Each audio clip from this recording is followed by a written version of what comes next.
महानगर पालिका चुनाव के सभी नतीजे अभी सामने आ गए हैं। नवी मुंबई महानगर पालिका क्षेत्र में 111 सीटों पर चुनाव हुआ था। 15 जनवरी को वोट पड़े थे। 499 प्रतिनिधि जो थे वो कैंडिडेट्स मैदान में थे और सबसे बड़ा मुकाबला जो था वो शिवसेना और बीजेपी के बीच में था। और जो अभी ताजा रिजल्ट आए हैं उसके मुताबिक दोनों पार्टियों के जो कैंडिडेट्स हैं उनका आंकड़ा हमारे सामने आ गया है। रुझान और एक तरह से कहें कि पूरे नतीजे जो है हमारे सामने आ गए हैं। नवी मुंबई महानगर पालिका के 111 सीटों में से 111 सीटों पर बीजेपी ने अपने अधिकृत कैंडिडेट जो है चुनाव लड़ाए थे, जिनमें से 67 यानी 67 सीटों पर बीजेपी ने अपने दम पर जीत हासिल कर ली है।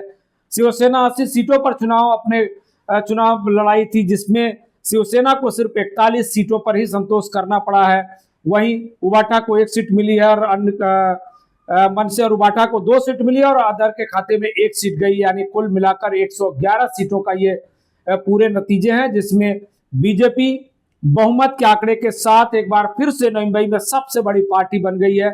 आपको याद दिला दें कि ऐसा ही नजारा उस वक्त भी हुआ था जब गणेश नाइक एनसीपी में थे और उस दौरान 55 सीटें जीतकर एनसीपी नवी मुंबई की सबसे बड़ी पार्टी बन गई थी। तब से लगातार महानगर पालिका में गणेश नाइक के अधीन ही सत्ता रही और जब गणेश नाइक पार्टी छोड़कर जब बीजेपी में शामिल हुए उसके बाद से अभी तक कोई चुनाव नहीं हुआ था। 11 वर्षों में देखा तो ये पहली बार चुनाव हो रहा है। इसमें कोरोना और लॉकडाउन का समय काल भी शामिल है। लेकिन अब जब नतीजे आ गए हैं तो जैसा बीजेपी के विधायक और वन मंत्री गणेश नाइक ने दावा किया था कि नवी मुंबई में बीजेपी की सत्ता आएगी, कमल खिलेगा और बीजेपी का ही महापौर होगा। ये बहुमत के आंकड़े जो है 111 में से न्यूनतम जो है सत्ता पर काबिज होने के लिए 56 सीट चाहिए, लेकिन बीजेपी को अकेले ही 67 सीटों पर यानी 67 सीटों पर जीत मिली है।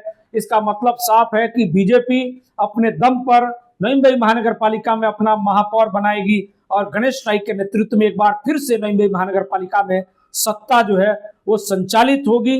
जैसा कि दावा किया गया था मुकाबले के दौरान, गणेश नाइक ने कहा था कि शिवसेना का वो घोड़ा फरार करेंगे और उनका तांगा पलटी करेंगे। इस नारे के बाद जो है बीजेपी बेहद आक्रामक तौर पर नवी मुंबई महानगर पालिका में का चुनाव लड़ी और अब जीत कर जो है बहुमत के साथ अपने दमखम के साथ जल्लोष कर रही है। बीजेपी के नेता नवी मुंबई के छत्रपति शिवाजी महाराज चौकवासी में जल्लोष कर रहे हैं। वो क्या कह रहे हैं वो भी हम आपको सुनाएंगे, लेकिन सीधा जो इसका नतीजा है ये है कि बीजेपी 67 सीटों पर, शिवसेना 41 सीटों पर, मनसे और शिवसेना उबाटा 2 सीटों पर और अन्य के खाते में 1 सीट गई है। 111 सीटों का ये ताजा और नया आंकड़ा है जो जीत का है। जिन प्रत्याशियों की जीत हुई है उस सारा नतीजा जो है अब सबके सामने आ गया है। चुनाव के परिणाम सामने आ गए। 111 सीटों पर कोई रुझान बाकी नहीं है। सभी सीटों पर चुनाव नतीजे घोषित हो गए हैं और बीजेपी बहुमत के साथ नवी मुंबई में एक बार फिर से सत्ता पर लौट आई। भारतीय जनता पक्षाचे संपूर्ण बूथस्तरीय, वॉर्डस्तरीय, मंडलस्तरीय आणि जिल्हास्तरीय कार्यकर्त्यांनी अतिशय मेहनत घेतलेली आहे आणि त्यामध्ये देवेंद्रजी फडणवीस यांचा राज्याचा विस्तार करण्याची आणि विकास करण्याची भूमिका आणि रवींद्र चव्हाण जे राज्याचे प्रदेशाध्यक्ष आहेत त्यांचा त्याच्यात मोठा सहभाग आहे आणि सगळ्यात मोठा सहभाग आहे जो माननीय नरेंद्र मोदीजींचा। आणि ह्या सर्व गोष्टींमध्ये या गोष्टी घडल्यात। संजू नाईक, संदीप नाईक, सागर नाईक यांनी काम केलं असेल ते भारतीय जनता पक्षाचे कार्यकर्ते म्हणून केले आणि त्याच्यामध्ये स्पेशली त्यांना असं म्हणजे काय वाखाणण्यासारखी बाब नाही, यांच्यासारखे हजारों कार्यकर्त्यांनी काम केलं। नरेंद्र मोदी का देश का सम्मान करने वाली जो विचारधारा, उनकी कार्यधारा देखी।